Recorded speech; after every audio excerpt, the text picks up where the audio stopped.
The public lecture I attended was the Bold Ideas in Physics lecture, which focused on the quantum computing and the entanglement frontier, which was presented by John Preskill. Going into the lecture, I really didn't have any concept of what quantum computing or quantum entanglement were, and in fact, I've actually never even heard of these ideas. However, during the course of the lecture, I learned things that I would have probably never learned in class. We started off with an introduction of the current frontiers of physics, which are split into three categories: short distance, long distance, and complexity. Dr. Preskill explained that short distance comprises of concepts such as the Higgs boson or string theory.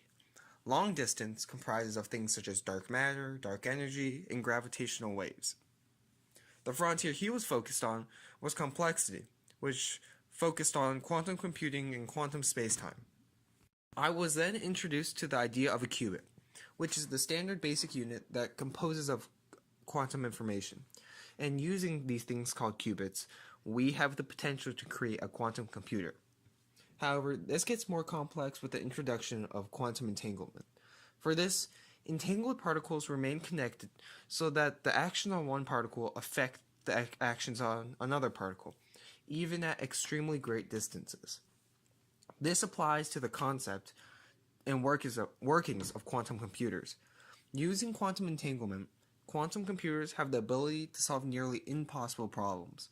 For example, with quantum computers, there is a possibility that it can efficiently simulate nearly all the processes that occur in nature.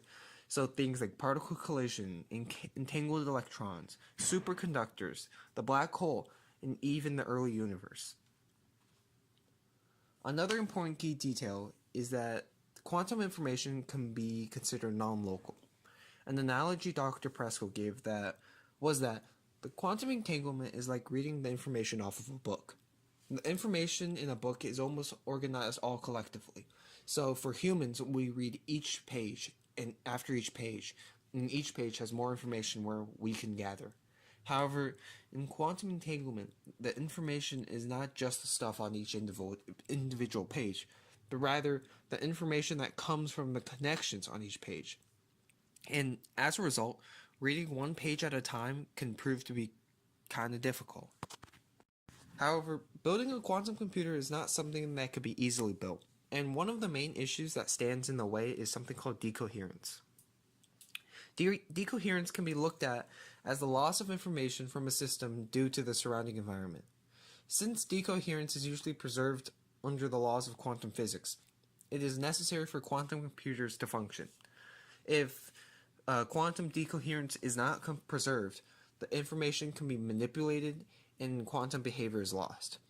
And this is similar to how friction causes the loss of energy in classical physics. As a result, in order to build a quantum computer, decoherence needs to be addressed, and one of the ways to do so is called redundancy, where someone could code the information redundantly, so even if one piece of information is changed, it can be compared to the others and changed back to the original. However, one cannot copy quantum bits, so that's another issue that needs to be sort of worked around. Overall, I really enjoyed the lecture. The topic is something I probably would have never sought information about, but after the lecture, I'm glad that I was given an introduction to quantum computer and quantum entanglement. It's really interesting to see where and how computers can change in the next few hundred years, and in fact, some companies such as IBM and Google have already started creating their qubit devices, with IBM creating something called the IBM Quantum Experience, which now has already 50 qubits, and Google building a device that has 72 qubits.